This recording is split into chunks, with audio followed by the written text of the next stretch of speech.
Ben, bienvenue à la 43e vigile, mars 2011. Oui, on est à 43e. Yeah! Nous sommes le 21 janvier 2012. Et puis, il reste 10 vigiles avant qu'on ait fait un an.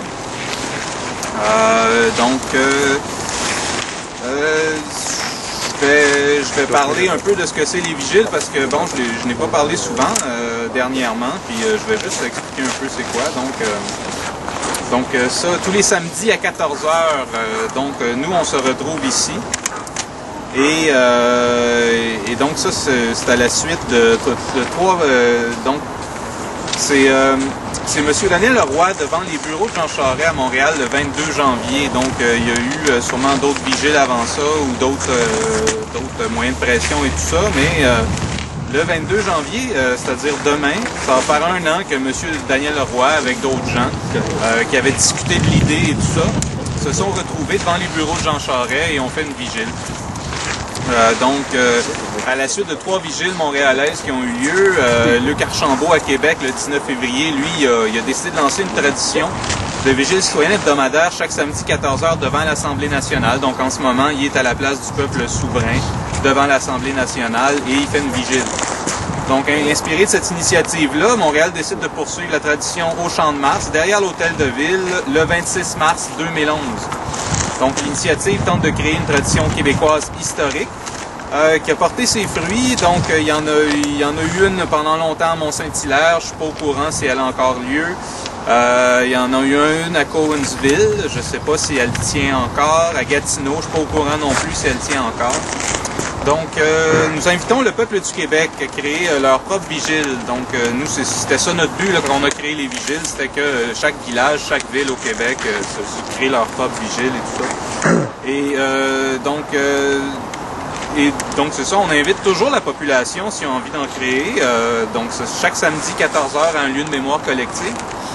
Donc une vigile n'est pas un spectacle, personne n'y vient pour divertir ou pour se faire divertir. En tant que citoyens et citoyennes du Québec, nous avons tous un rôle à jouer, celui de veiller, de surveiller et de tenir nos gouvernants à l'œil, de nous rencontrer, de nous parler et de nous imaginer autrement.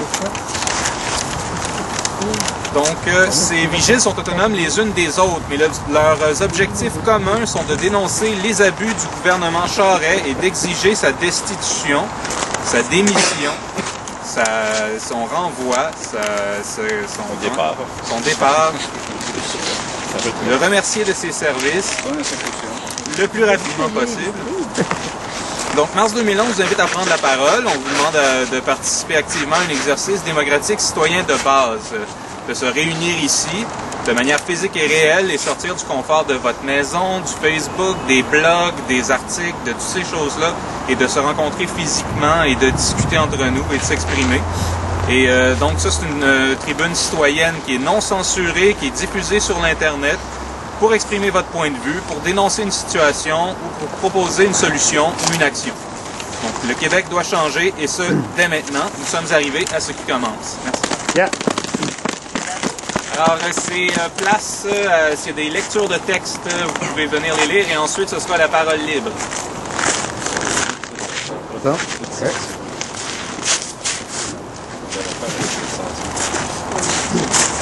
Réal Mathieu, bonjour. Bon, alors on vient de parler d'Internet et de forum. Et on vient de parler de M. Daniel Leroy aussi. Alors, mon texte est à propos parce que cette semaine, M. Roy a écrit sur un forum pour le pays du Québec, un groupe Yahoo, écrit un texte et puis j'ai répondu à son texte. Et puis M. Daniel Roy, effectivement, c'est lui qui avait fait la première visite devant le bureau de Jean Charest. C'est un membre du Rassemblement pour l'indépendance nationale, dont je suis membre aussi. Et au sein du Rassemblement pour l'indépendance nationale, il y a toutes sortes d'opinions. Donc, M. Roy a écrit le 20 janvier. Il dit « Enfin, le Parti québécois commence à voir la réalité en face. À l'approche de son Conseil national, à la fin du mois de janvier 2012, nous entendons parler de ce que nous souhaitons depuis longtemps, une alliance du PQ avec les autres partis voulant faire du Québec un pays et un possible remplacement de son chef. Si le PQ à lui seul ne peut prendre le pouvoir et si le chef ne passe pas dans les sondages, et tout le monde à qui je parle le confirme, il faut une alliance et changer de chef. Autant le chef mérite notre respect et gratitude, autant l'éventualité d'une déconfiture électorale mérite que l'on se rende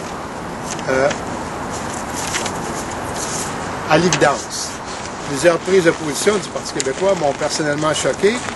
Refus d'aborder le thème de la souveraineté dans les discours publics, refus d'exiger l'affichage exclusif en français, refus de s'adresser aux médias dans la seule langue officielle du Québec, refus de former des alliances avec les autres partis, refus de ne plus prêter serment d'allégeance à la Reine du Canada, refus de renier l'autorité illégitime du gouvernement du Canada et de sa Cour suprême, refus d'accorder la liberté d'expression aux députés, refus de se soustraire à l'obligation de participer physiquement et financièrement aux guerres canadiennes à l'étranger, refus de s'offenser devant les venues des représentants de notre conquérant, refus de regrouper les forces vives autour d'un projet de pays, refus de s'opposer à l'immersion anglaise de nos élèves francophones, finalement refus de se doter d'un programme offrant un véritable projet de pays aux Québécois et Québécoises, au lieu de nous faire croire à l'impossible réforme de la Fédération canadienne et de nous offrir un ramassis de demi-mesures.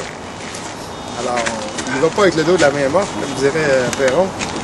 Alors, il est temps que le Parti québécois prenne le taureau par les cornes et brave la tempête avec assurance, ayant en tête l'objectif ultime de faire du Québec un pays. L'assimilation nous guette, l'exploitation nous ruine, fini le tatouinage, le temps des tergiversations est révolu, le temps de passer à l'action est arrivé. Alors, j'ai répondu à mon ami Daniel, que je connais bien, et puis j'ai répondu ceci. Un parti politique n'est pas dirigé par l'aile parlementaire. D'ailleurs, pour un exécutif de comté, il n'y a rien de plus démobilisateur que de se ramasser avec un député élu. Ce n'est pas long qu'il s'impose, qu'il prend les commandes et ordonne au président de l'association de comté de faire ceci ou cela. C'est antidémocratique. Pour l'avoir vécu avec Michel Levio, élu député du Bloc québécois à Annecy en 1993, je peux vous dire que ça n'a pas été long que les purs et durs dans l'exécutif ont été écartés. Alors, en fin de semaine, en fait, c'est cette semaine, il va y avoir le caucus des députés du Parti québécois. Et la fin de semaine suivante, il va y avoir le Conseil national. Alors, quand bien même les députés prendraient un vote à l'unanimité, je dis bien les députés prendraient un vote à l'unanimité pour destituer Mme Marois, ça n'aurait aucun effet. Ils ne feront pas ça, mais ça n'aurait aucune valeur. Ce ne sont pas les députés qui ont élu Mme Marois comme chef du Parti québécois, ce sont les délégués au Congrès. Alors, seulement le Congrès peut changer de chef, à moins que Mme Marois démissionne. Or, d'après les informations que j'ai, et ça, j'ai écrit ça le 20 janvier, donc, d'après les informations que j'ai, elle ne démissionnera pas, ni en fin de semaine, ni à la réunion du Conseil national. Ça a bien l'air que c'est fini, que c'est bien fini avec elle, un chef qui s'enfuit au premier coup de feu. Si Landry est encore chef, ça fait longtemps qu'il serait parti. On l'a vu, c'était un pleutre et un orgueilleux qui aurait mis sa démission au premier revers. Ça prenait peut-être une femme pour faire la leçon à ceux-là qui tiennent mordicus à ce que le chef soit plus populaire que le parti. Parizeau n'a jamais été plus populaire que le PQ. Mme Marois a mis son pied à terre et a dit aux éléments de l'aile parlementaire qui paniquent de prendre leur gaz égal et de prendre leur trou. Enfin, un chef qui n'a pas froid aux yeux. Après Drainville, qui a crié au loup et à la disparition du parti la fin de semaine dernière, on a vu que le parti avait monté de 3 points dans les sondages. Très mauvais timing pour Drainville. Il a jeté ses cartes trop vite, mais maintenant il est clair qu'il a paniqué et qu'il se positionne pour prendre la place du chef. Puis là, DISAP arrive, il sympathise avec les putschistes. Grave erreur aussi. On sait qu'il y a quelques semaines, Mme Marois lui a offert d'être à ses côtés pour s'occuper du dossier de la souveraineté. Il a refusé. Imagine, le gars le moins populaire au Québec, le 2 mai dernier, il veut devenir chef du Parti québécois. Là, il y a une bande d'admirateurs, incluant la presse fédéraliste, qui ne cesse de louanger DISAP pour l'encourager à participer à un putsch. Supposons que ça arrive et qu'il réussit. Qu'est-ce qui se passerait par la suite? Les gros canons de la presse, de TVA, et peut-être du Devoir, parce que le frère de Françoise David y est bien installé, se tournerait alors contre Duceppe. Les chicoutes-guenilles comme Cloutier et Lehir commenceraient à dire que c'est un marxiste, que c'est un ex-marxiste-léniniste, que c'est un véritable dictateur dans le parti, qu'il n'a aucune sensibilité ni flexibilité, qu'il n'a rien fait en 20 ans au fédéral. Pire, qu'il a aidé le gouvernement fédéral à fonctionner au lieu de lui nuire. Qu'il faut maintenant s'attaquer à lui parce qu'il ne veut pas faire un référendum, qu'il perdrait de toute façon, parce qu'il ne veut pas défaire le programme de gouvernance souverainiste. Or, c'est clair, seul le Congrès peut modifier le programme du parti. Et là, tu verrais Duceppe attaquer de tous côtés, amorcer la descente de sa vie. Ça commence à bien faire de tuer le chef au premier coup de vent. Mme Marois fait preuve d'une résilience, d'un courage et d'une ténacité extraordinaire qui sera très profitable quand il faudra passer à l'action. Elle ne va pas s'enfuir à la première menace qui va venir d'Ottawa. Puis, en plus, elle recrute. Là, elle vient de recruter une très grosse pointure, Daniel Breton. Tu sais ce que je pense de Daniel? Daniel entre dans le jeu et se solidarise avec elle au pire moment de la bataille. C'est bien la preuve que ce n'est pas un opportuniste et un affairiste comme Rebello. On sait que Rebello a fui le bateau parce qu'il pensait que le bateau coulerait. Et Rebello était là pour son intérêt personnel. C'est un affairiste. Alors, c'est le début du rassemblement de l'équipe du Tonnerre avec Breton. D'autres vont se joindre. La partie vient juste de commencer. Daniel Breton va pouvoir enfin commencer à adresser le problème du pacte électoral en devenir. Le 21 août 2011, Daniel Breton a proposé que les péquistes, les solidaires et les indépendants travaillent ensemble pour conclure un pacte, afin de réaliser un plan en 3 phases. La première phase a déjà eu lieu. C'était le maître chez nous de Jean Lesage, Lévesque et Parizeau. Il propose que la phase 2 soit la prochaine élection. Maître chez nous, 21e siècle. Celle-ci consiste à mettre fin à la corruption, au vol de nos ressources et à bâtir l'indépendance énergétique, c'est-à-dire l'indépendance économique qui mène à la réalisation de la phase 3, l'indépendance du Québec. Et nous, les militants des mouvements citoyens, nous devons continuer à jouer notre rôle de chien de garde et à s'assurer que le parti et sa chef vont bien faire le travail. Sinon, on va les dénoncer et les harceler comme on dénonce et on harcèle aujourd'hui le PLQ et Charest. À suivre. Voilà ce que j'ai écrit le 20. Maintenant, c'est très intéressant ce qui s'est passé ensuite. Daniel Breton, donc il y a eu une conférence de presse. Mme Marois était là avec Daniel Breton. Et là, si vous avez vu cette conférence de presse-là, c'était extraordinaire. Mme Marois a dit quelques mots à propos de Gilles Duceppe et elle a passé le micro à Daniel Breton. Et là, pendant à peu près pas loin de 10 minutes, Daniel Breton a frappé à grands coups de batte de baseball sur Jean Charest, sur le Parti libéral du Québec, sur le vol des ressources, le pétrole anticosti et tout. C'était le silence total, on entendait les dents tomber. Il n'y avait pas ce qu'on entendait une mouche voler, tu sais. Et il les a vraiment matraqués comme on n'a jamais vu à la télévision de Radio-Canada. Il a même été question de la plainte de vol que Breton a été déposé à la Sûreté du Québec au mois de novembre. Avant, on n'en parlait pas. Là, Breton, il est là, avec les caméras. Là, ils ont parlé de la plainte contre Jean Charest pour vol des ressources. Première fois qu'on en parle à Radio-Canada. Voilà. Et à la fin du point de presse, Mme Marois dit « Est-ce qu'il y a des questions? » Silence total! Les journalistes étaient stupéfaits, réfrigérés, étaient gelés, pas de questions. Mais à part Harry, mais ça n'a pas de sens, vous n'avez pas de questions avec ce qu'il vient de dire. Alors finalement, il y en a un qui lève la main, puis au lieu de poser des questions sur le vol des ressources, qu'est-ce qu'il fait? Pose des questions sur Duceppe. OK? Ah, M. Duceppe, est-ce que vous pensez qu'il va venir? En tout cas. Fait qu'on voit très bien là, que les journalistes, les grands médias, là, ont été stupéfaits de l'attaque de Daniel Breton contre le Parti libéral du Québec, contre Charest, contre le vol des ressources.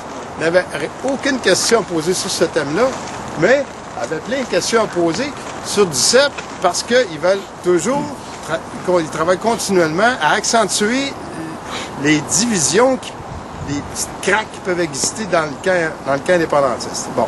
Donc ça, c'est arrivé à la conférence de presse. Et après ça, la nouvelle qui est sortie, c'est que là, M.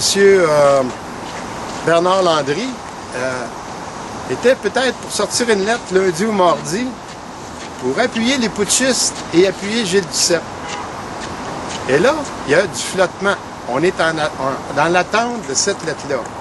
Et qu'est-ce qui arrive aujourd'hui d'Ottawa? Une attaque contre Gilles Duceppe. Parce que là, il dit, peut-être que Duceppe va passer avec l'aide de Landry.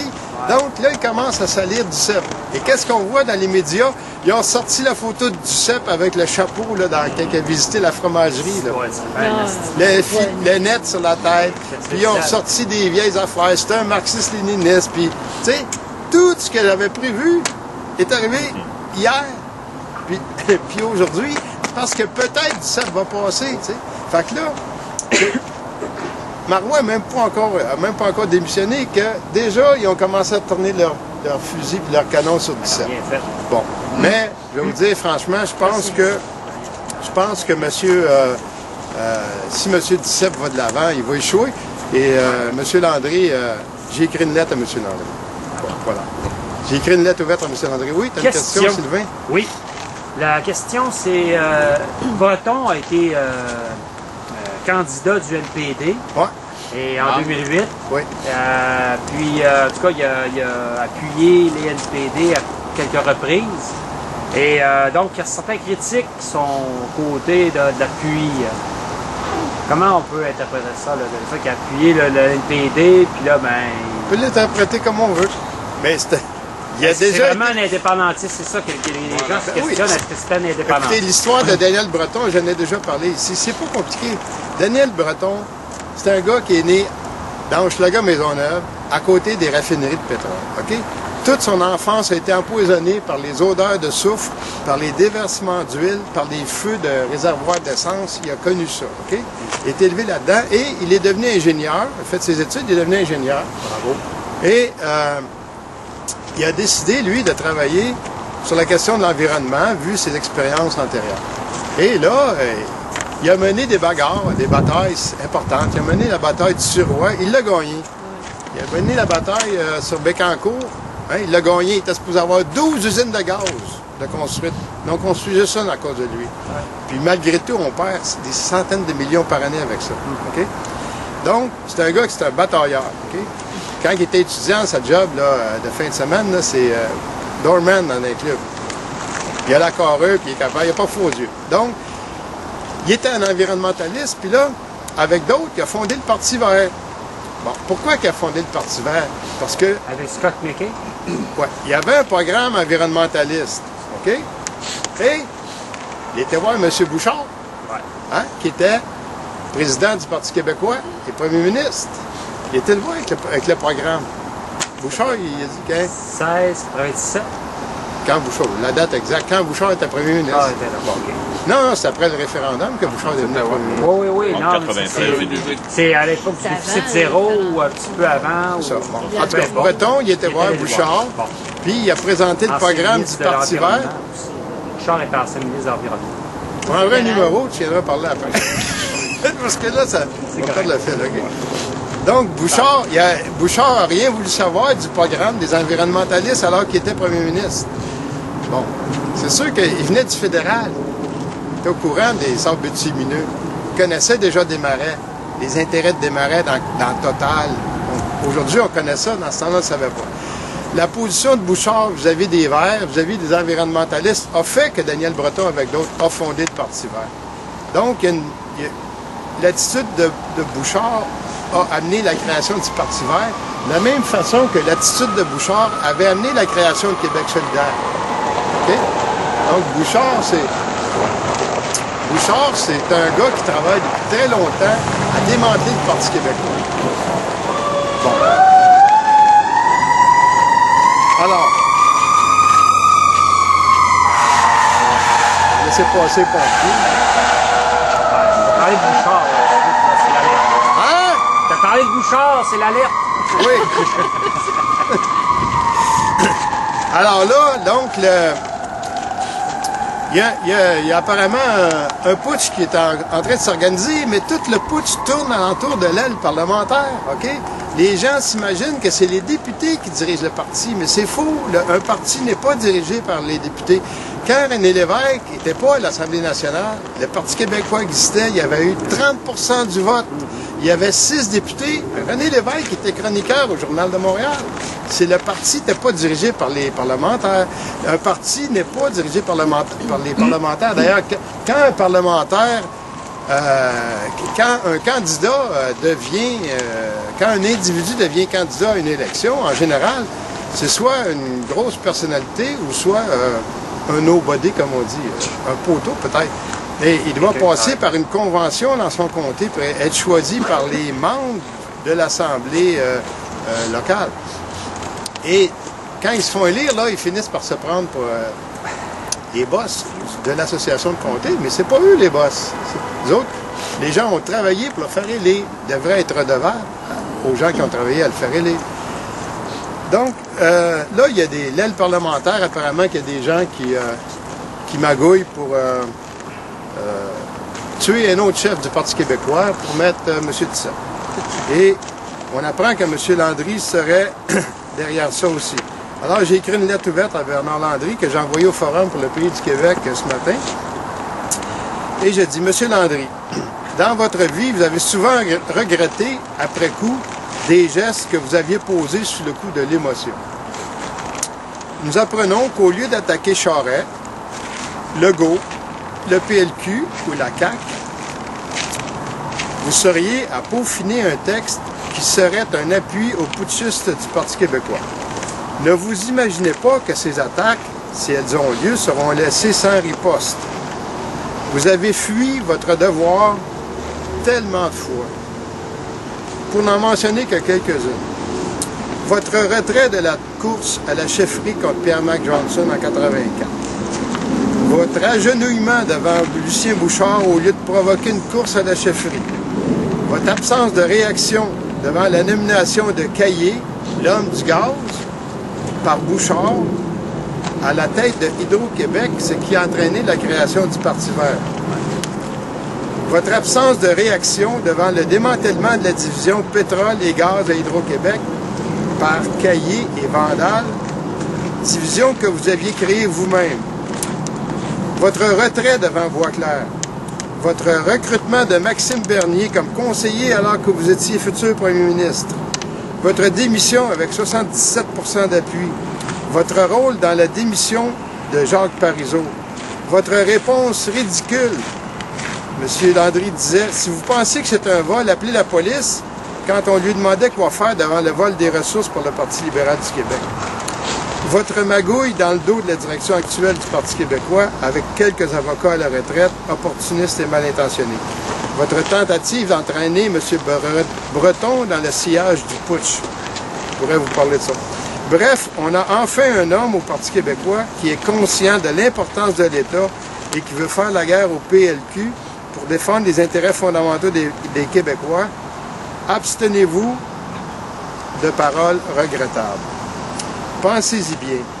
Quelle sorte de personnage désirez-vous être dans l'histoire du Québec que vos petits-enfants vont apprendre à l'école? S'il vous plaît, ne trahissez pas, sinon vous serez attendu de pied ferme dans les forums.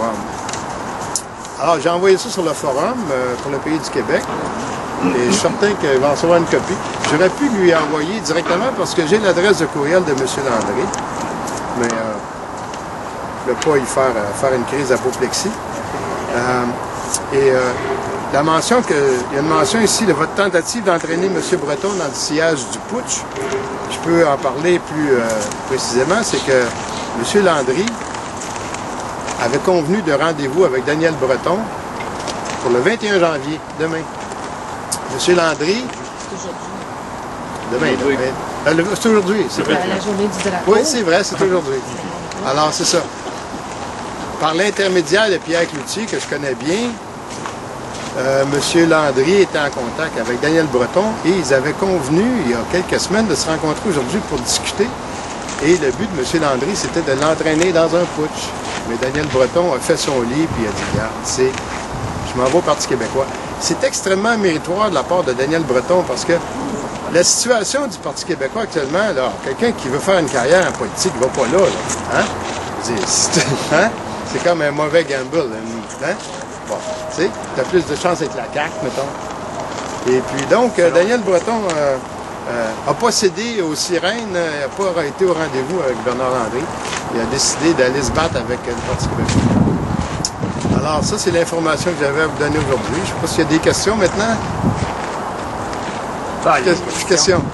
Sylvain va venir parler. J'ai une question. Viens poser tes questions. Non, Viens là. je vais poser des questions. Bien posé.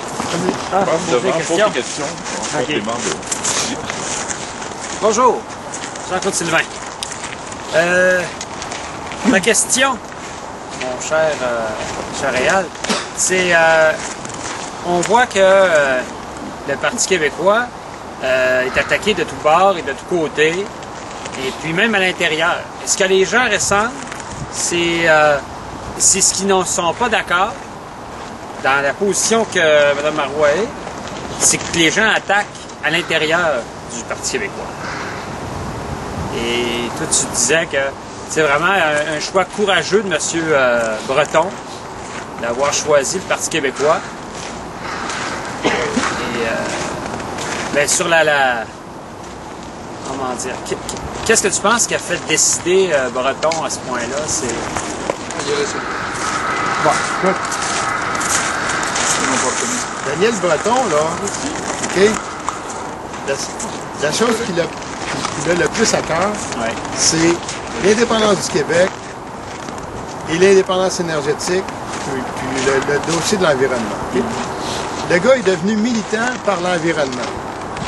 En bâtissant des dossiers sur l'environnement, il a comme découvert tout le problème du vol des ressources naturelles. Ça a passé par les gaz de schiste, par le pétrole d'Anticosti. Là, il a monté des dossiers là-dessus. Il a créé la MCN 21, un mouvement qui met de l'avant l'indépendance énergétique du Québec. Et il a compris que pour faire l'indépendance du Québec, il faut qu'il y ait un rapport de force établi avec le gouvernement fédéral. Il faut que le gouvernement du Québec soit fort et que les Québécois soient riches. Okay? Donc, il a compris que la première chose à faire, c'est de prendre le pouvoir à l'Assemblée nationale, mettre la main sur l'État du Québec, utiliser l'État du Québec pour reprendre le contrôle des ressources naturelles au profit des Québécois et non pas au profit d'une petite clique des amis du PLQ. Et une fois que le Québec va s'être débarrassé des affairistes par une enquête sur la corruption, OK? Modifier toutes les lois qui concernent les ressources naturelles, monter les redevances à peut-être 60%, de constituer un fonds de réserve pour le Québec. Un fonds souverain. Un fonds souverain comme la Norvège qui a accumulé comme 600 milliards pour les générations futures. Mais parallèlement à tout ça, OK, faire l'indépendance du Québec. Mais pour faire l'indépendance du Québec, il faut être assis à l'Assemblée nationale. Donc lui, il a compris ça, puis il a choisi d'aller avec le Parti québécois, parce que même si, je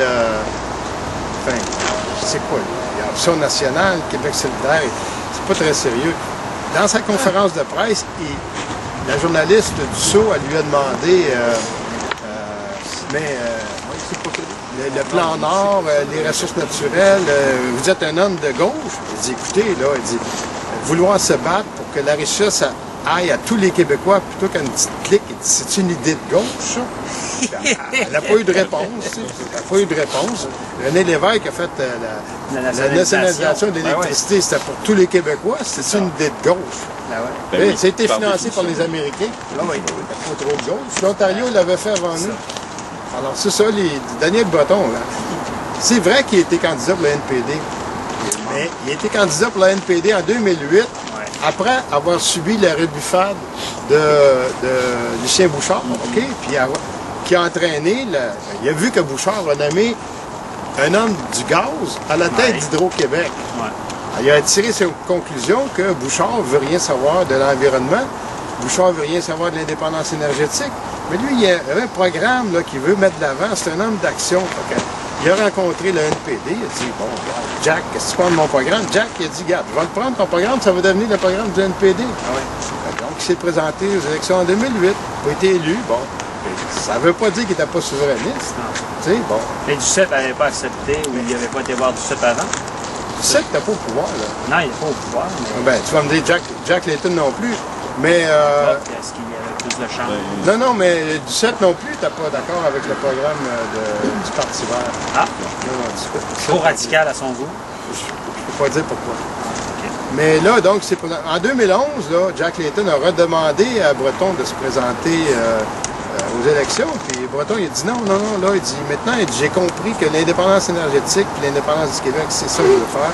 C'est ici que ça se passe au Québec, surtout. Mais tu sais, on ne peut pas cracher sur quelqu'un parce qu'il a déjà été candidat aux élections fédérales. Il y en a combien qu'il faudrait enlever? Hey, j'ai été candidat aux élections fédérales, moi. Pour le Parti communiste du Québec. Le Parti communiste du Canada, merci, c'est le ministre. OK, mais regarde. C'est une autre époque, c'est Non, mais c'est pas ça. C'était le seul parti qui avait à son programme la lutte de libération nationale du peuple québécois et la prise du pouvoir par la violence. C'est un ancien Felkis. C'est mon programme, ça. Je me suis présenté aux élections pour eux autres. Allez-vous me tuer? Fusillez-moi. Vous n'êtes pas candidat? Mais de toute façon, lorsqu'un indépendantiste, M. Parizeau a dit une belle phrase, laissez la porte ouverte. Il dit, gênez-vous pas, laissez la porte ouverte à ceux qui veulent entrer. Hey, comment est-ce que le camp indépendantiste peut grossir si on ferme la porte à quelqu'un qui a déjà milité au fédéral? Oui. Ou ce qui est intéressant dans un parti fédéraliste, même si c'est au Québec. Donc, il ne faut pas fermer la porte à Ce qui est intéressant dans le Parti québécois... Ben non, 17, on ne peut pas fermer la porte à 17, voyons. Non. 17, l'indépendance. Ben oui, on ne peut pas fermer la porte à Duceppe. Bon, il était au fédéral aussi. Ça ne veut pas dire qu'on va lui donner la première position. C'est les militants. Mme Marois elle a dit c'est les décider. militants qui décident C'est c'est qui est chef. C'est pas Exactement. dans le parlementaire. Puis ce qui est important de savoir, c'est que, contrairement à ce qu'on entend, le Parti québécois, les coffres sont pleins, il y a des bonnes finances, l'équipe quand même assez... Il doit y avoir une équipe rodée. Demain, Donc, il y a quelqu'un qui va... Il y a une annonce que Mme Marois va faire demain. Oui. Un nouvel ajout à son équipe du tonnerre. Régent Hébert. Est-ce qu'ils sont pas en congrès présentement? Régent Hébert, médecin. Médecin Régent Hébert. Que je connais Est-ce qu'ils pas. sont pas en Conseil national aujourd'hui? Non, pas aujourd'hui. Non, c'est la semaine prochaine à La semaine l'hôtel prochaine. Bonaventure. OK. C'est toute la fin de semaine. Bon. Conseil national. Il y en a qui essayent, là, Oui. de faire prendre un vote au Conseil national. Ben oui. Mais le Conseil national, C'est c'est pas pas, le Congrès. lui qui choisit le chef. C'est quand même lui qui prendrait un vote. Tant que Mme Marois ne dira pas « je démissionne », il n'y en aurait pas de changement de chef. Même si ça nous l'a tout au Parti libéral, elle resterait seule, mais il n'y aurait pas de changement de chef. C'est Ça comme prend un essayer congrès. d'avoir la destitution de Charette. Pardon? Même- C'est comme essayer d'avoir la destitution de Charette. Même si on se mettait toute la population ensemble, s'il ne veut pas, il reste là. C'est ça. Sauf que nous autres, on disait peut-être qu'en harcelant des députés qui vont démissionner un après l'autre, le gouvernement peut tomber. Bon, Ben, essaye. on a essayé. Mais c'est quand même curieux. D'ailleurs, dans le monde, il y a des femmes qui prennent le pouvoir, qui sont à la tête de pays. Il y a 3 femmes qui sont premières ministres au Canada actuellement. Là. C'est, En Alberta, en Alberta, Manitoba. Manitoba, une femme des nôtres. puis l'île La Tressaudoise. Nouvelle-Écosse. Nouvelle-Écosse. Il y a 3 femmes premières ministres au Canada. C'est oui. quoi l'affaire? Ce serait même pas une primaire. Ça sera pas une primaire, exactement. Mais moi, ce que je Encore, regarde, là, Madame Marois. en plus de couilles que Landry, puis tous les autres qui ont démissionné avant lui, Non, Boisclair, pardon. puis Johnson. Elle a des ovaires. Elle a des ovaires. C'est bien plus fort. Bon, regarde. Je ne suis pas maroïste. J'ai été maroïste, je ne suis pas maroïste. Bon. T'as pas lu le petit livre de Marois? Mais j'ai ça quand un indépendantiste tire sur un autre indépendantiste. Qui tire sur l'ennemi en Ben avant. oui, ben oui. Il y en a plein d'ennemis. C'est pas ça Il y en a qui manque. plein d'ennemis. Là, Non, c'est ça. Legault, là, y a-t-il une plus belle cible que Legault? Puis Sirois, là? Ouais. Y a-t-il quelqu'un, là, dans le camp de ceux qui attaquent Pauline Marois, Tout à fait. qui est en train de faire des recherches sur le dossier de Sirois pour voir toutes les magouilles dans lesquelles il est impliqué? Sûrement. Moi, je suis en train d'en faire une recherche sur Sirois, avec Pomerleau. Ouais. Attends qu'on sorte notre dossier. Ben, c'est ça qu'il faut. Personne faut personne donner des sont munitions. occupés ici avec Marois. Ouais. Creusez sur Sirois, vous allez en trouver de la mort. Ah ben, il y a sûrement de quoi qui... en affaires, on fait pas les choses nécessairement tout à fait propres. Et puis, bon, peu importe, il faut avoir des preuves, il faut avoir des munitions. Si on part en guerre, c'est comme ça que ça se passe. Sylvain est là, je pense qu'on va laisser la parole à d'autres parce qu'on a l'air de Mott and Jeff. Ouais. Lui, c'est très sympathique. Est-ce qu'il y a d'autres personnes qui ont une lecture à faire? Bravo, bravo. Est-ce qu'il y a d'autres lectures? Bravo le panel. Vous savez qu'est-ce qui s'en vient s'il n'y a pas d'autres lectures? Oui, nous voulons cette lecture. On va faire juste une petite conclusion. Oui, OK. Qui est dans la suite de ce que Juste une petite la lecture de conclusion. Réal Mathieu. Alors, les véhicules créés pour l'indépendance, le Parti québécois, ils peuvent rentrer n'importe qui s'il n'est pas souverainiste. C'est ça que j'ai compris. OK. Comment ça se dit? Tu peux faire partie du Parti québécois, Oui. OK?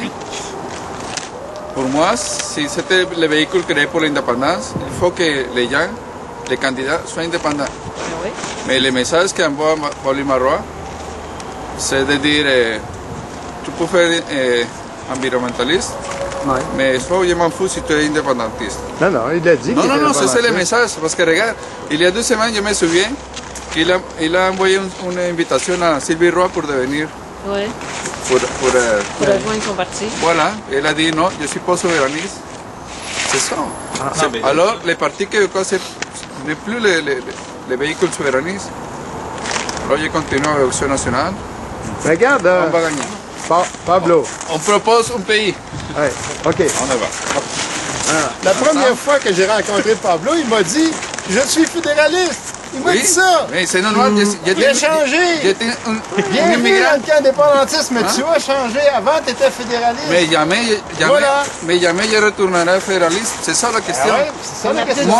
Moi, Daniel Breton, Ben oui, bravo. Daniel Breton, Et Pablo. Daniel Breton, je pense qu'il manque de respect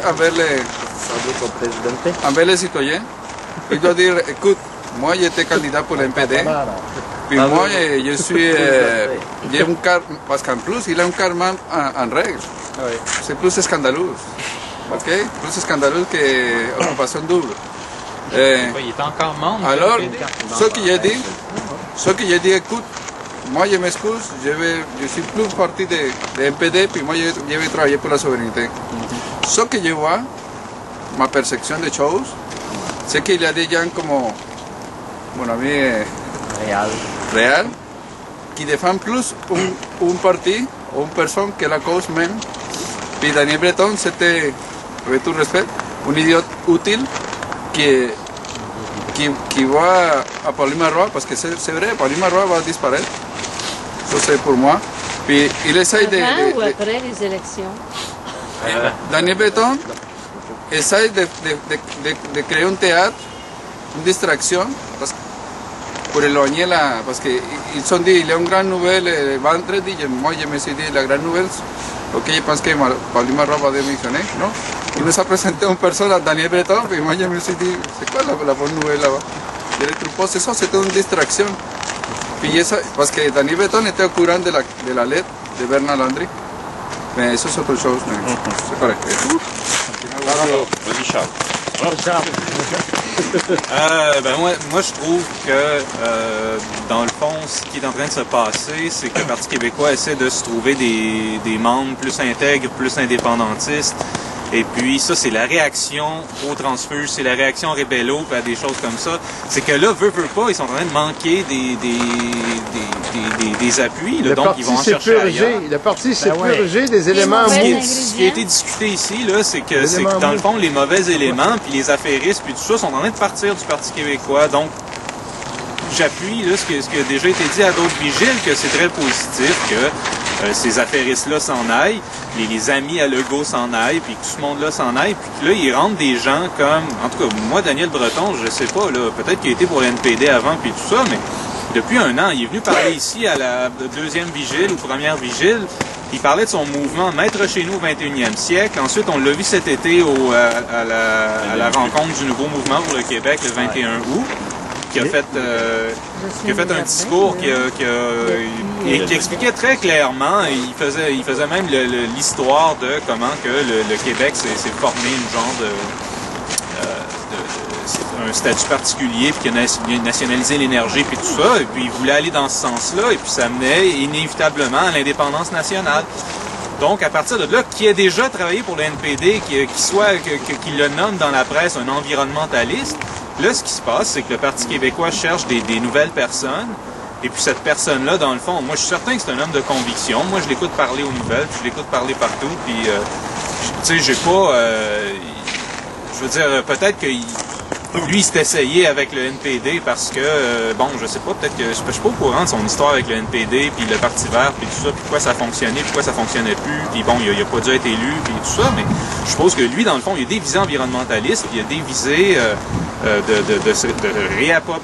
que l'État se réapproprie de ses ressources, et puis c'est tout ça, donc, il passe par le chemin qu'il faut passer pour ça, mais c'est un homme de conviction, puis c'est un homme d'idées, c'est pas un affairiste, c'est pas quelqu'un qui veut se partir des entreprises de gaz puis des choses comme ça, c'est pas des legaullistes, c'est pas des caquistes, c'est pas des, tu sais, je veux dire, c'est une autre gang ça là. Daniel Breton, là, moi je suis content qu'il soit, parce qu'enfin il y a des gens qui s'en vont dans le Parti québécois, c'est des gens de conviction, tu sais, puis moi je suis content de voir ça. Et pour ce qui est de toute l'histoire de Duceppe puis Marois puis tout ça, là, je veux dire, c'est tout le temps bombardé dans les médias que le parti est déchiré puis tout ça. Non, il fait peau neuve, c'est tout. C'est un parti qui fait peau neuve, qui essaie de survivre. Puis c'est toute une question de sondage. Là. Il faut regarder chronologiquement. Ok, il y a le front page qui arrête, il y a quelques semaines qui arrête pas de dire que les sondages font en sorte que Marois va détruire le Parti québécois. Donc, à partir de là, ils disent « mais avec Duceppe, ça irait très bien ». Donc, c'est ça qui se passe, c'est la réaction à ça, là, je veux dire. Et moi, je crois que quand on parle des gens, les membres et puis tout ça, qui vont décider de c'est qui le chef et tout ça, ben moi, je crois qu'il y a une partie des membres du Parti québécois que eux, tout ce qu'ils veulent, c'est qu'ils veulent pas que le Parti québécois soit troisième lors des élections. Donc, ce qu'ils veulent, eux autres, c'est que ils se fient aux sondages, puis ils se fient aux articles dans le Journal de Montréal puis dans la presse, comme quoi que, dans le fond, le Parti québécois, en plus, avec une alliance avec d'autres partis et tout ça, battrait totalement les caquistes et les libéraux. Et puis, je pense que c'est dans cette optique-là qu'ils sont tous en train de regarder ça, puis ils discutent, puis tout ça. Puis ils veulent tous mettre les chances de leur côté. Donc, que ce soit le représentant, que ce soit Pauline Marois, ce qui fait peur à la plupart des indépendantistes, c'est qu'ils l'aiment pas, puis là, ils se fient au sondage, puis ils se fient aux discussions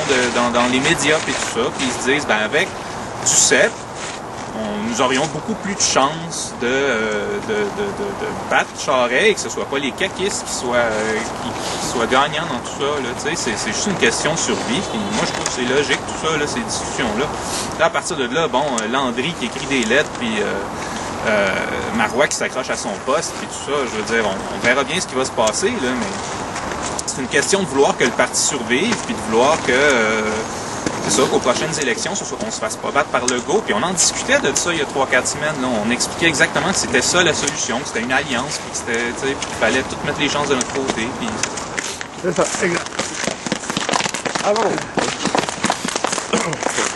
C'est ce que Real a expliqué. Les gens ont tombé dans les pièges de la presse de, comment est-ce que ça s'appelle? De Pelado, la famille Marcus de Marais.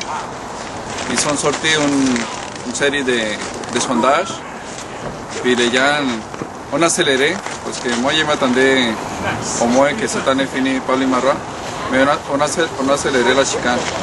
Et c'est ça, les gens s'informent juste en ça, puis les sondages, je m'excuse, les sondages, il ne faut pas croire aux sondages. En France, il y a un organisme qui surveille les sondages. Mais ici, au Québec, n'importe qui peut faire un sondage. Les questions, on ne les connaît pas, puis les marges d'erreur, 5%, c'est tout qu'on connaît. Sur je ne sais pas combien de mille personnes, puis par téléphone, mais personne ne vérifie ça. Alors, c'est ça. Et moi, j'encourage les gens à lire plus que ça. Il y a Beijing, il y a... RRQ a sorti un journal, je me souviens pas c'est quoi le nom. Il y a Facebook, Twitter. Ok, il y a des gens qui sont ordinaires, qui n'ont pas de dire la vérité. Il y a aussi vigile. Ici, on n'a pas de contrat avec personne. On dit ce qu'on sent et la vérité. Mais je m'excuse, si on se fie juste à la presse, à Radio Canap et TVA, c'est ça qu'on ramasse. On a accéléré la destruction des partis québécois. Maintenant, tout le monde ça va voir les nouvelles lundi pour attendre la lettre de Bernard Landry. Et personnellement, je connais Bernard Landry et je sais qu'il y a une chicane entre Pauline Marois et son ami, c'est Giuseppe. Alors pour moi, c'est la propagande fédéraliste pour dire, regarde, il faut que Pauline Marois s'en aille. Et comme a dit Charles, les sondages, une fois que Gilles Duceppe arrive au pouvoir, il va y avoir des gens à l'intérieur et le parti québécois va devenir de plus en plus divisé parce qu'il y a des gens qui n'aiment pas Gilles Duceppe. C'est plus important la cause, je répète, que même le parti et même la personne qui dirige le parti. C'est ça, bravo.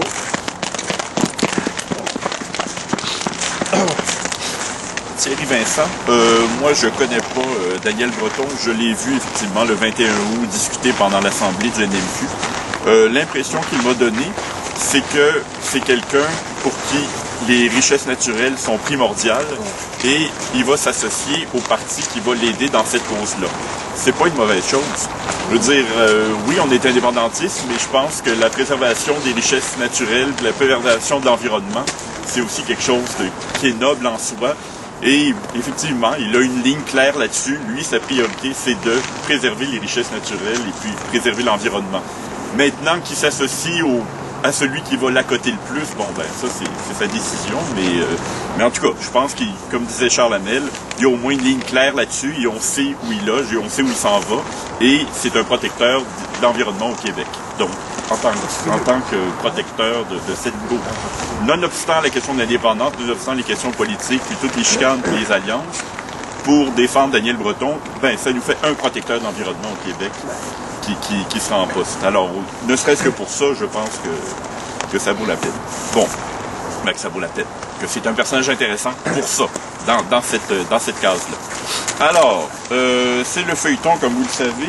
Alors que choisis Option Nationale, Option Nationale propose de faire ça aussi. Nationalisation des ressources. Est-ce que tu veux venir reparler?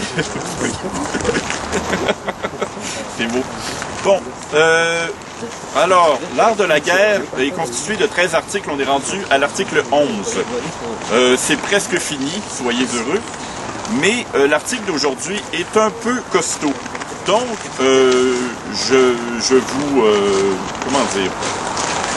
Je suggère et conseille à ceux qui ne sont pas des mordus de l'art de la guerre de profiter de ma lecture pour peut-être aller se réchauffer, aller prendre un café, revenir, ou aller prendre une marche, ou se détendre et tout, pour revenir pour la suite de la vigile, reposé, détendu et en forme. Parce qu'on s'embarque dans quelque chose avec l'article 11. Alors, c'est bien long. Hein? Il est un peu plus long que d'habitude. Donc, je ne serai pas offusqué du tout et je comprends tout à fait parce qu'il fait humide, il fait froid. C'est très intéressant comme article, mais vous n'êtes pas obligé de rester collé pour l'écouter. De toute façon, c'est enregistré. Alors, c'est ça. Alors, s'il y en a qui veulent aller prendre un café ou quelque chose... Fais pas le résumé de la semaine passée. Hein? C'est quoi? Je vais faire le résumé. Et c'est ça. Donc, alors... Résumé, donc, c'est l'art de la guerre, tel que traduit par le père Amyot en 1772. Résumé de l'article précédent. Tout dépend de l'emplacement de votre camp. Si l'ennemi a l'avantage, usez de prudence. Il est mieux placé que vous pour vous tromper. Il y a en gros 6 manières de tromper l'ennemi et que l'ennemi peut utiliser pour vous tromper aussi. Ces 6 manières s'appuient sur les déplacements ou positions des troupes. Le général est le seul responsable du succès ou de l'échec de son armée. Ses capacités reposent sur sa connaissance minutieuse de tous les éléments en jeu. Et de tous ces éléments, la connaissance du terrain prime sur le reste. Aussi, les troupes doivent être considérées comme des enfants, qu'il faut sans cesse mener à sa guise. Aimez-les, ne les gâtez jamais, et surtout, n'ayez crainte de les corriger quand il le faut. Article 11. Des 9 sortes de terrains. Sun Tzu dit: il y a 9 sortes de lieux qui peuvent être à l'avantage ou au détriment de l'une ou de l'autre armée. Premièrement, des lieux de division ou de dispersion. Deuxièmement, des lieux légers. Troisièmement, des lieux qui peuvent être disputés. Quatrièmement, des lieux de réunion. Cinquièmement, des lieux pleins et unis. Sixièmement, des lieux à plusieurs issues. Septièmement, des lieux graves et importants. Huitièmement, des lieux gâtés ou détruits. Neuvièmement, des lieux de mort. 1. J'appelle lieux de division ou de dispersion ceux qui sont près des frontières dans nos possessions. Des troupes qui se tiendraient longtemps sans nécessité au voisinage de leur foyer sont composées d'hommes qui ont plus envie de perpétuer leur race que de s'exposer à la mort.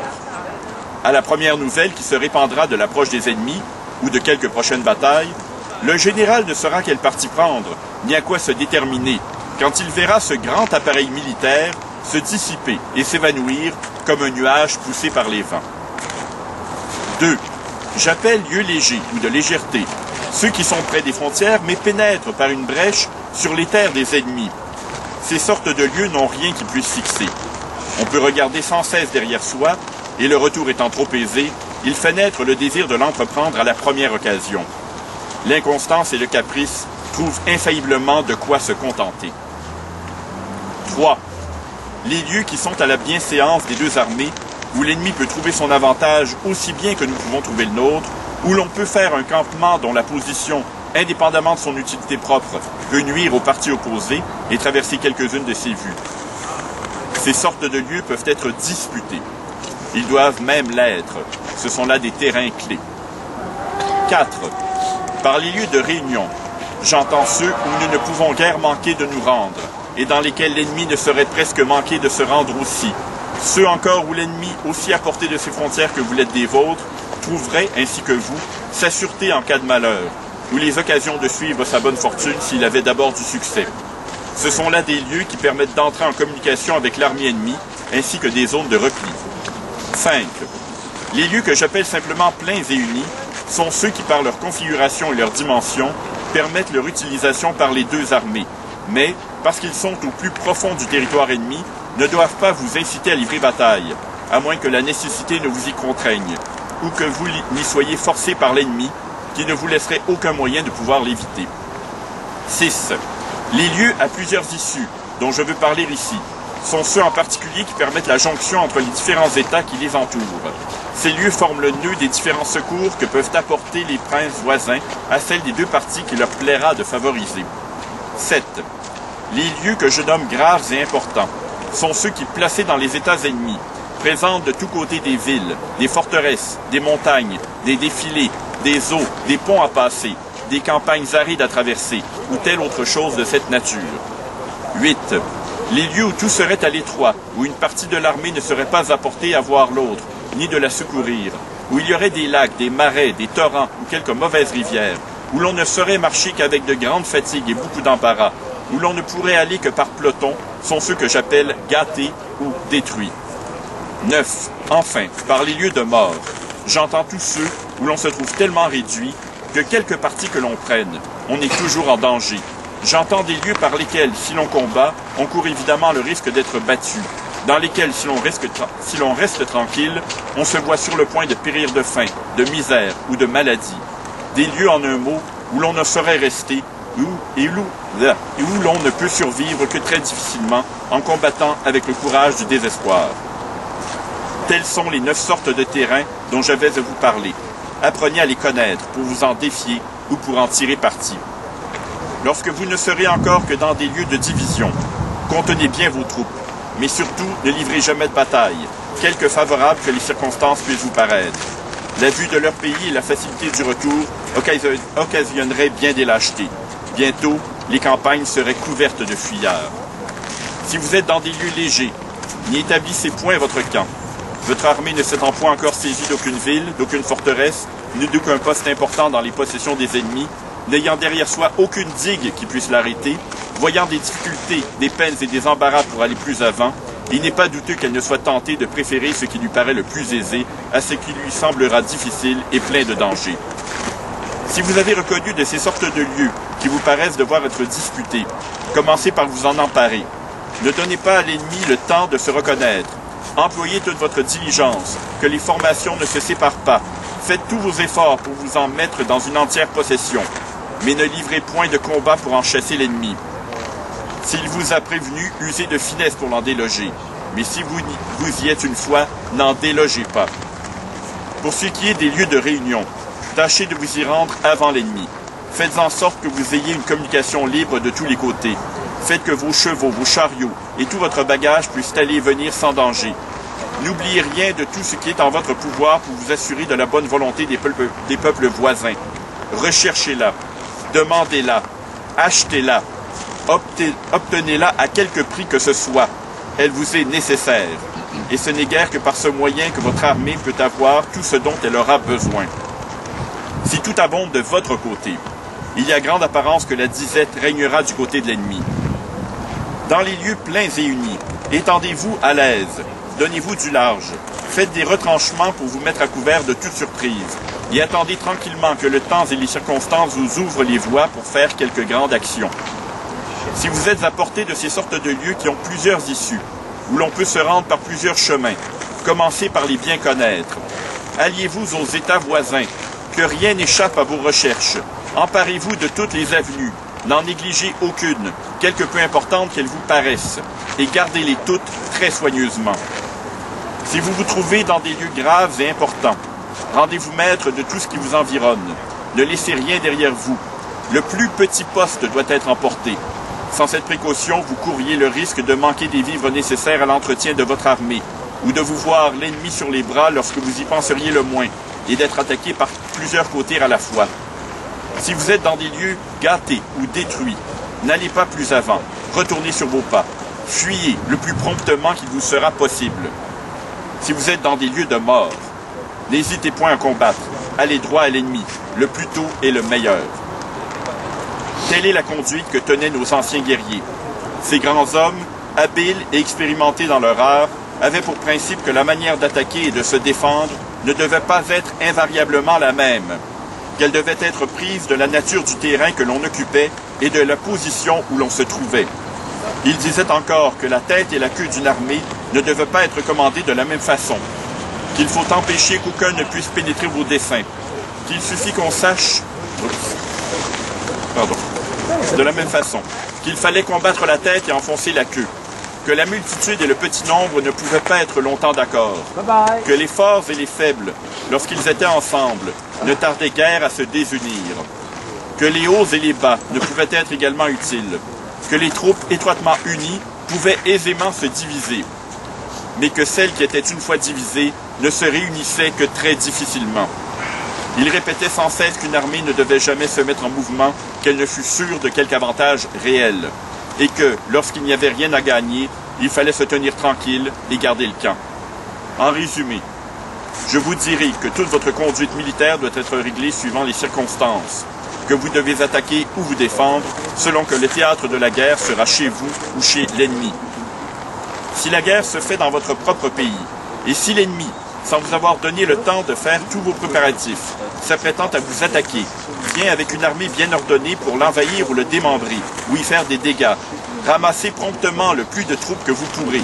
Envoyez demander du secours chez les voisins et chez les alliés. Emparez-vous de quelques lieux qu'il chérit et il se fera conforme à vos désirs. Mettez-les en état de défense, ne fût-ce que pour gagner du temps. La rapidité est la sève de la guerre. Voyagez par les routes sur lesquelles il ne peut vous attendre. Mettez une partie de vos soins à empêcher que l'armée ennemie ne puisse recevoir des vivres. Barrez-lui tous les chemins, ou, du moins, faites qu'elle n'en puisse trouver aucun sans embuscade, ou sans qu'elle soit obligée de l'emporter de vive force. Les paysans peuvent en cela vous être d'un grand secours, et vous servir mieux que vos propres troupes. Faites-leur entendre seulement qu'ils doivent empêcher que d'injustes ravisseurs ne viennent s'emparer de toutes leurs possessions et ne leur enlèvent leur père, leur mère, leurs femmes et leurs enfants. Ne vous tenez pas seulement sur la défensive, envoyer des partisans pour enlever des convois, harceler, fatiguer, attaquer tantôt d'un côté, tantôt de l'autre. Forcez votre injuste agresseur à se repentir de sa témérité. Contraignez-le de retourner sur ses pas, n'emportant pour tout butin que la honte de n'avoir pu réussir. Si vous faites la guerre dans le pays ennemi, ne divisez vos troupes que très rarement. Ou, mieux encore, ne les divisez jamais. Qu'elles soient toujours réunies et en état de se secourir mutuellement. Ayez soin qu'elles ne soient jamais que dans des lieux fertiles et abondants. Si elles venaient à souffrir de la faim, la misère et les maladies feraient bientôt plus de ravages parmi elles que ne pourrait faire dans plusieurs années le fer de l'ennemi. Procurez-vous pacifiquement tous les secours dont vous aurez besoin. N'employez la force que lorsque les autres voies vous auront été inutiles. Faites en sorte que les habitants des villages et de la campagne puissent trouver leurs intérêts à venir d'eux-mêmes vous offrir leurs denrées. Mais, je le répète, que vos troupes ne soient jamais divisées. Tout le reste étant égal, on est plus fort de moitié lorsqu'on combat chez soi. Si vous combattez chez l'ennemi, ayez égard à cette maxime, surtout si vous êtes un peu dans ces états. Un peu avant dans ces états. Conduisez alors votre armée entière. Faites toutes vos opérations militaires dans le plus grand secret. Je veux dire qu'il faut empêcher qu'aucun ne puisse pénétrer vos desseins. Il suffit qu'on sache ce que vous voulez faire quand le temps de l'exécuter sera arrivé. Il peut arriver que vous soyez réduit quelquefois à ne savoir où aller, ni de quel côté vous tourner. Dans ce cas, ne précipitez rien. Attendez tout du temps et des circonstances. Soyez inébranlables dans le lieu où vous êtes. Il peut arriver encore que vous vous trouviez engagé mal à propos. Gardez-vous bien alors de prendre la fuite. Elle causerait votre perte. Périssez plutôt que de reculer. Vous périrez du moins glorieusement. Cependant, faites bonne contenance. Votre armée, accoutumée à ignorer vos desseins, ignorera pareillement le péril qui la menace. Elle croira que vous avez eu vos raisons et combattra avec autant d'ordre et de valeur que si vous l'aviez disposé depuis longtemps à la bataille. Si dans ces sortes d'occasions vous triomphez, vos soldats redoubleront de force, de courage et de valeur. Votre réputation s'accroît dans la proportion même du risque que vous avez couru. Votre armée se croira invincible sous un chef tel que vous. Quelque critique que puisse être la situation et les circonstances où vous vous trouvez, ne désespérez de rien. C'est dans les occasions où tout est à craindre qu'il ne faut rien craindre. C'est lorsqu'on est environné de tous les dangers qu'il n'en faut redouter aucun. C'est lorsqu'on est sans ressources qu'il faut compter sur toutes. C'est lorsqu'on est surpris qu'il faut surprendre l'ennemi lui-même. Instruisez tellement vos troupes qu'elles puissent se trouver prêtes sans préparatifs, qu'elles trouvent de grands avantages là où ils n'en ont cherché aucun, que sans aucun ordre particulier de votre part, elles improvisent les dispositions à prendre, que sans défense expresse, elles s'interdisent d'elles-mêmes tout ce qui est contre la discipline. Veillez en particulier avec une extrême attention à ce qu'on ne sème pas de faux bruits. Coupez assez nos plaintes et aux murmures. Ne permettez pas qu'on tire des augures sinistres de tout ce qui peut arriver d'extraordinaire. Si les devins ou les astrologues de l'armée ont prédit le bonheur, tenez-vous-en à leur décision. S'ils parlent avec obscurité, interprétez en bien. S'ils hésitent ou qu'ils ne disent pas de choses avantageuses, ne les écoutez pas, faites-les taire. Aimez vos troupes et procurez-leur tous les secours, tous les avantages, toutes les commodités dont elles peuvent avoir besoin. Si elles essuient de rudes fatigues, ce n'est pas qu'elles s'y plaisent. Si elles endurent la faim, ce n'est pas qu'elles ne se soucient pas de manger.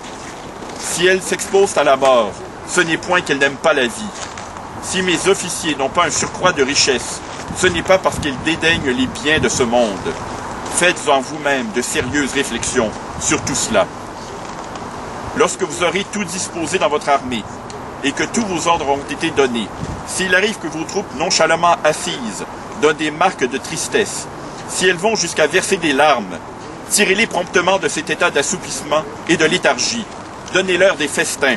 Faites-leur entendre le bruit du tambour et des autres instruments militaires. Exercez-les.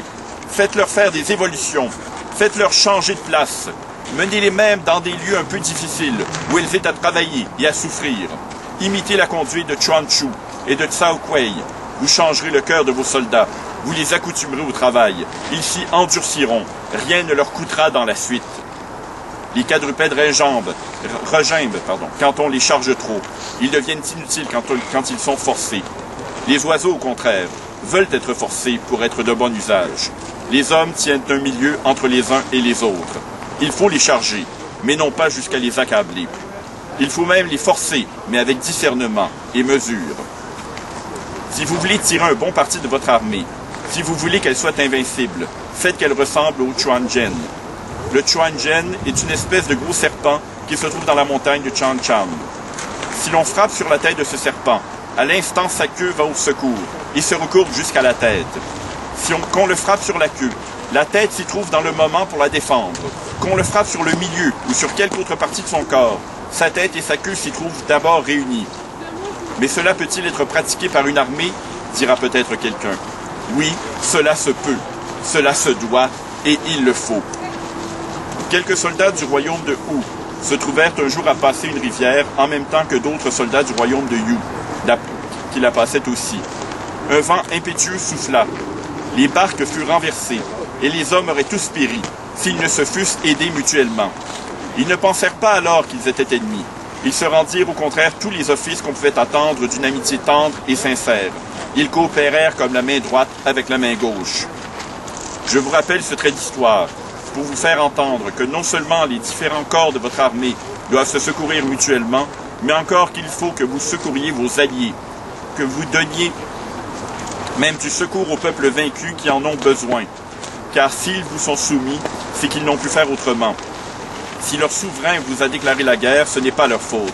Rendez-leur des services. Ils auront leur tour pour vous en rendre aussi. En quelque pays que vous soyez, quel que soit le lieu que vous occupiez, si dans votre armée il y a des étrangers, ou si parmi les peuples vaincus vous avez choisi des soldats pour grossir le nombre de vos troupes, ne souffrez jamais que dans les corps qu'ils composent, ils soient ou les plus forts ou en majorité. Quand on attache plusieurs chevaux à un même pieu, on se garde bien de mettre ceux qui sont indomptés, ou tous ensemble, ou avec d'autres en moindre nombre qu'eux. Ils mettraient tout en désordre. Mais lorsqu'ils sont domptés, ils suivent aisément la multitude. Dans quelque position que vous puissiez être, si votre armée est inférieure à celle des ennemis, votre seule conduite, si elle est bonne, peut la rendre victorieuse. Il n'est pas suffisant de compter sur les chevaux boiteux ou sur les chariots embourbés.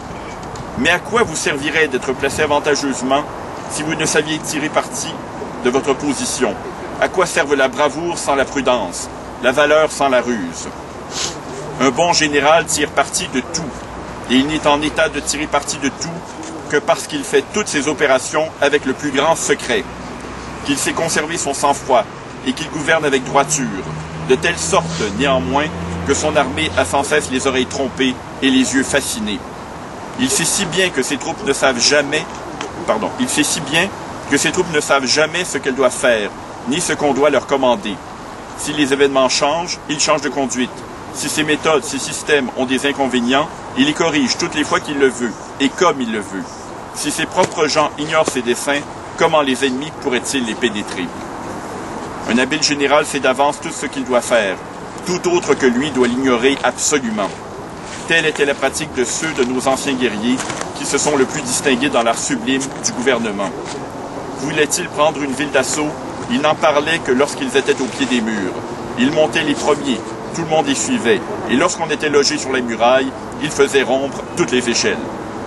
Étaient-ils bien avant dans les terres des alliés, ils redoublaient d'attention et de secret. Partout, ils conduisaient leurs armées comme un berger conduit un troupeau. Ils les faisaient aller où bon leur semblait. Ils les faisaient revenir sur leurs pas, ils les faisaient retourner. Et tout cela sans murmure et sans résistance de la part d'un seul. La principale science d'un général consiste à bien connaître les 9 sortes de terrains, afin de pouvoir faire à propos les 9 changements. Elle consiste à savoir déployer et replier ses troupes suivant les lieux et les circonstances, à travailler efficacement à cacher ses propres intentions et à découvrir celles de l'ennemi, à avoir pour maxime certaine que les troupes sont très unies entre elles lorsqu'elles sont bien avant dans les terres des ennemis, qu'elles se divisent au contraire et se dispersent très aisément lorsqu'on ne se tient qu'aux frontières, qu'elles ont déjà la moitié de la victoire lorsqu'elles se sont emparées de tous les allants et de tous les aboutissants, tant de l'endroit où elles doivent camper que des environs du camp de l'ennemi, que c'est un commencement de succès que d'avoir pu camper dans un terrain vaste, spacieux et ouvert de tous les côtés, mais que c'est presque avoir vaincu lorsqu'étant dans les possessions ennemies, elles se sont emparées de tous les petits postes, de tous les chemins, de tous les villages qui sont au loin des 4 côtés, et que, par leur bonne manière, elles ont gagné l'affection de ceux qu'elles veulent vaincre ou qu'elles ont déjà vaincus. Instruit par l'expérience et par mes propres réflexions, j'ai tâché, lorsque je commandais les armées, de réduire en pratique tout ce que je vous rappelle ici. Quand j'étais dans des lieux de division, je travaillais à l'union des cœurs et à l'uniformité des sentiments. Lorsque j'étais dans des lieux légers, je rassemblais mon monde et je l'occupais utilement. Lorsqu'il s'agissait des lieux qu'on peut disputer, je m'en emparais le premier, quand je le pouvais. Si l'ennemi m'avait prévenu, j'allais après lui et j'usais d'artifices pour l'en déloger. Lorsqu'il était question des lieux de réunion, j'observais tout avec une extrême diligence et je voyais venir l'ennemi. Sur un terrain plein et uni, je m'étendais à l'aise et j'empêchais l'ennemi de s'étendre. Dans des lieux à plusieurs issues, quand il m'était impossible de les occuper tous, j'étais sur mes gardes, j'observais l'ennemi de près, je ne le perdais pas de vue. Dans des lieux graves et importants, je nourrissais bien le soldat, je l'accablais de caresses. Dans des lieux gâtés ou détruits, je tâchais de me tirer d'embarras, tantôt en faisant des détours et tantôt en remplissant des vides. Enfin, dans des lieux de mort, je faisais croire à l'ennemi que je ne pouvais survivre. Les troupes bien disciplinées résistent quand elles sont encerclées. Elles redoublent d'efforts dans les extrémités. Elles affrontent les dangers sans crainte. Elles se battent jusqu'à la mort quand il n'y a pas d'alternative et obéissent implicitement. Si celles que vous commandez ne sont pas telles, c'est votre faute. Vous ne méritez pas d'être à leur tête. Si vous êtes ignorant des plans des États voisins, vous ne pourrez préparer une alliance au moment opportun. Si vous ne savez pas en quel nombre sont les ennemis contre lesquels vous devez combattre, si vous ne connaissez pas leurs forts et leurs faibles, vous ne ferez jamais les préparatifs ni les dispositions nécessaires pour la conduite de votre armée. Vous ne méritez pas de commander. Si vous ignorez où il y a des montagnes et des collines, des lieux secs ou humides, des lieux escarpés ou pleins de défilés, des lieux marécageux ou pleins de périls, vous ne sauriez donner des ordres convenables, vous ne sauriez conduire votre armée. Vous êtes indigne de commander. Si vous ne connaissez pas tous les chemins, si vous n'avez pas soin de vous munir de guides sûrs et fidèles pour vous conduire par les routes que vous ignorez, vous ne parviendrez pas au terme que vous vous proposez. Vous serez la dupe des ennemis. Vous ne méritez pas de commander. Lorsqu'un grand hégémonique attaque un État puissant, il fait en sorte qu'il soit impossible à l'ennemi de se concentrer. Il intimide l'ennemi et empêche ses alliés de se joindre à lui. Il s'ensuit que le grand hégémonique ne combat pas des combinaisons puissantes d'États et ne nourrit pas le pouvoir d'autres États. Il s'appuie pour la réalisation de ses plans sur sa capacité d'intimider ses opposants et ainsi il peut prendre les villes ennemies et renverser l'État de l'ennemi. Si vous ne savez pas combiner 4 et 5 tout à la fois, vos troupes ne sauraient aller de pair avec celles des vassaux et des feudataires. Lorsque les vassaux et les feudataires avaient à faire la guerre contre quelques grands princes, ils s'unissaient entre eux. Ils tâchaient de troubler tout l'univers. Ils mettaient dans leur parti le plus de monde qui leur était possible. Ils recherchaient surtout l'amitié de leurs voisins. Ils l'achetaient même bien cher s'il le fallait. Ils ne donnaient pas à l'ennemi le temps de se reconnaître, encore moins celui d'avoir recours à ses alliés et de rassembler toutes ses forces. Ils l'attaquaient lorsqu'il n'était pas encore en état de défense. Aussi, s'ils faisaient le siège d'une ville, ils s'en rendaient maîtres à coup sûr. S'ils voulaient conquérir une province, elle était à eux. Quelques grands avantages qu'ils ne fussent d'abord... Quelques grands avantages qu'ils se fussent d'abord procurés, ils ne s'endormaient pas. Ils ne laissaient jamais leur armée s'amollir par l'oisiveté ou la débauche. Ils entretenaient une exacte discipline. Ils punissaient sévèrement quand les cas l'exigeaient, et ils donnaient libéralement des récompenses lorsque les occasions le demandaient. Outre les lois ordinaires de la guerre, ils en faisaient de particulières, suivant les circonstances des temps et des lieux. Voulez-vous réussir? Prenez pour modèle de votre conduite celle que je viens de vous tracer. Regardez votre armée comme un seul homme que vous seriez chargé de conduire. Ne lui motivez jamais votre manière d'agir. Faites-lui savoir exactement tous vos avantages, mais cachez-lui avec grand soin jusqu'à la moindre de vos pertes. Faites toutes vos démarches dans le plus grand secret. Placez-les dans une situation périlleuse et elles survivront. Disposez-les sur un terrain de mort et elles vivront. Car lorsque l'armée est placée dans une telle situation, elle peut faire sortir la victoire des revers. Accordez des récompenses sans vous préoccuper des usages habituels. Publiez des ordres sans respect des précédents. Ainsi, vous pourrez vous servir de l'armée entière comme d'un seul homme. Éclairez toutes les démarches de l'ennemi. Ne manquez pas de prendre les mesures les plus efficaces pour pouvoir vous assurer de la personne de leur général. Faites tuer leur général, car vous ne combattrez jamais que contre des rebelles. Le nœud des opérations militaires dépend de votre faculté de faire semblant de vous conformer aux désirs de votre ennemi. Ne divisez jamais vos forces. La concentration vous permet de tuer son général, même à une distance de 1000 lieues. Là se trouve la capacité d'atteindre votre objectif d'une manière ingénieuse. Lorsque l'ennemi vous offre une opportunité, saisissez-en vite l'avantage. Anticipez-le en vous rendant maître de quelque chose qui lui importe et avancez suivant un plan fixé secrètement. La doctrine de la guerre consiste à suivre la situation de l'ennemi afin de décider de la bataille. Dès que votre armée sera hors des frontières, faites-en fermer les avenues, déchirez les instructions qui sont entre vos mains et ne souffrez pas qu'on écrive ou qu'on reçoive des nouvelles. Rompez vos relations avec les ennemis, assemblez votre conseil et exhortez-le à exécuter le plan. Après cela, allez à l'ennemi. Avant que la campagne soit commencée, soyez comme une jeune fille qui ne sort pas de la maison. Elle s'occupe des affaires du ménage. Elle a soin de tout préparer. Elle voit tout. Elle entend tout. Elle fait tout. Elle ne se mêle d'aucune affaire en apparence. La campagne, une fois commencée, vous devez avoir la promptitude d'un lièvre qui, se trouvant poursuivi par des chasseurs, tâcherait, par 1000 détours, de trouver enfin son gîte pour s'y réfugier en sûreté. Merci.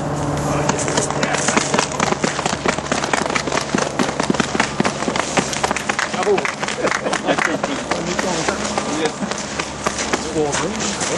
Alors, est-ce qu'il y a d'autres textes, est-ce qu'il y a d'autres gens qui aimeraient lire quelque chose? Encourageons les forces, puis vite. Pas d'autres textes? Pas de texte. On va encourager les forces. Place à la parole libre. La parole libre. Mais vite! On fait ça vite. Jean-Claude Sylvain. Les amis, nous sommes en janvier, froid, mais quel beau soleil que nous avons aujourd'hui. Quel beau soleil. Quel espoir que nous avons pour notre Québec indépendant. Il faut vraiment rassembler les forces vives de la nation, une fois pour toutes. L'arrivée de Daniel Breton est une bonne nouvelle, finalement. Et on se débarrasse tout simplement que, qu'est-ce qu'on a fait? Mme Marois a fait le ménage. Hein? Et elle a fait le ménage, donc, autour d'elle. Le ménage peut-être salutaire. On va voir ça plus tard après l'histoire. Un ménage salutaire pour enlever les opportunistes, les affairistes et ceux qui ne sont pas vraiment indépendantistes, mais qui sont simplement là pour le fric ou tout simplement une position de prestige. Carriériste. Les carriéristes. La carrière, hein? C'est important, la carrière. Et donc, il ne faut pas laisser les choses, comment dire, on peut s'arrêter là.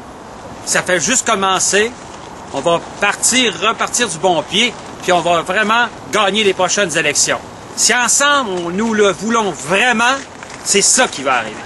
Et c'est au peuple de faire l'indépendance. Les partis politiques sont là pour exprimer la volonté du peuple. Et une fois pour toutes, lorsqu'on va être ensemble et qu'on va pouvoir être main dans la même direction, aller dans la même direction, viser les mêmes ennemis. Ce sont nos adversaires, ce sont des ennemis. Ils veulent nous abattre, c'est normal. En politique, il n'y a pas de gentillesse. Hein?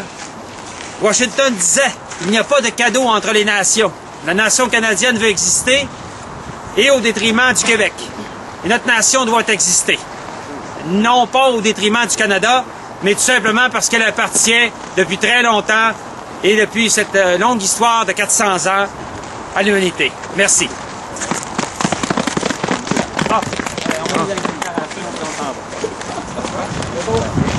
Personne d'autre veut jaser? Oui, je voulais te parler. Ah oui, Jack. As-tu ton texte? On va te le trouver, le texte. Non, je veux jaser.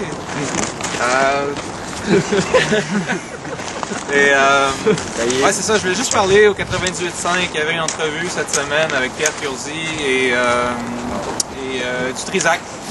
Dutrisac posait la question, comme d'habitude, puis la même question qu'on entend de tous les mondialistes, en tout cas tous les gens qui ne sont pas des indépendantistes finalement. En tout cas, il y a bien des gens, quand ils se préoccupent de politique, ils vont dire « Oui, mais c'est bien beau la souveraineté, là, mais les hôpitaux, les vraies affaires, tu sais, en voulant dire, occupons-nous des vraies choses. » Puis bon, il parlait de la santé, il parlait de toutes ces choses-là, en voulant dire que d'être indépendantiste, puis tout ça, que c'est un rêve. Puis même, Pierre Curzi n'a pas été capable de répondre à ça. Il a dit que oui, il prenait ça au sérieux, ces choses-là, mais même lui, veut pas, a séparé les deux.